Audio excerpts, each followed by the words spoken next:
International monetary fund समय समय पर दुनिया के देशों की आर्थिक रफ्तार का अनुमान लगाता रहता है। ग्लोबल घटनाक्रम से लेकर देश की आर्थिक स्थिति को देखते हुए IMF अनुमान को घटाता और बढ़ाता रहता है।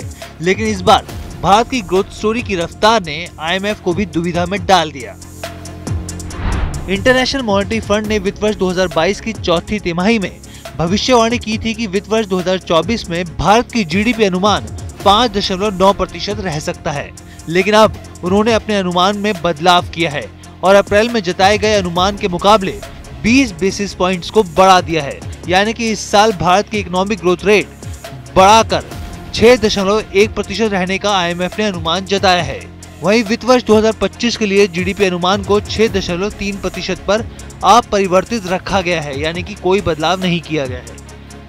इसका मतलब साफ है कि भारत की बेहतर इकोनॉमिक ग्रोथ की रफ्तार के आगे IMF को भी अपने कैलकुलेशन में बदलाव करना पड़ा है, यानी कि भारत पर सबसे तेजी से बढ़ती अर्थव्यवस्था का टैग भी बरकरार रखा गया है।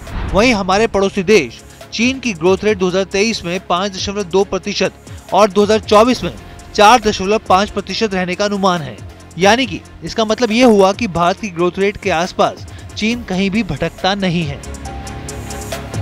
वहीं दूसरी ओर दुनिया की ग्रोथ रेट को लेकर इस एजेंसी ने अपने अनुमान में कटौती की है।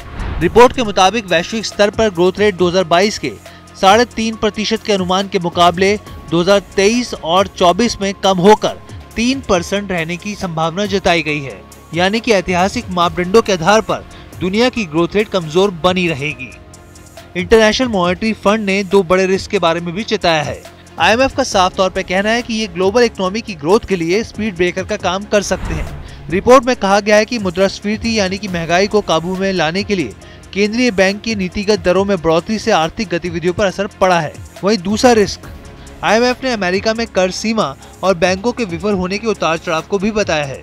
रिपोर्ट में कहा गया है कि अगर और झटके आते हैं तो महंगाई ऊंची बनी रह सकती है और यहाँ तक कि बढ़ भी सकती है। इसमें यूक्रेन में युद्ध तेज होने और मौसम से जुड़ी चुनौतियों के कारण सख्त मौद्रिक नीति का रुख भी शामिल है। भारत की स्थिति देखें तो अप्रैल महीने में हुई मॉनेटरी पॉलिसी कमेटी की मीटिंग में भारतीय रिजर्व बैंक ने ब्याज दरों में कोई बदलाव नहीं किया था।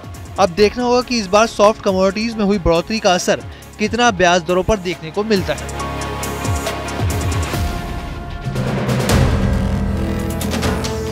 वीडियो पसंद आया तो हमें लाइक, कमेंट, शेयर और सब्सक्राइब जरूर करें।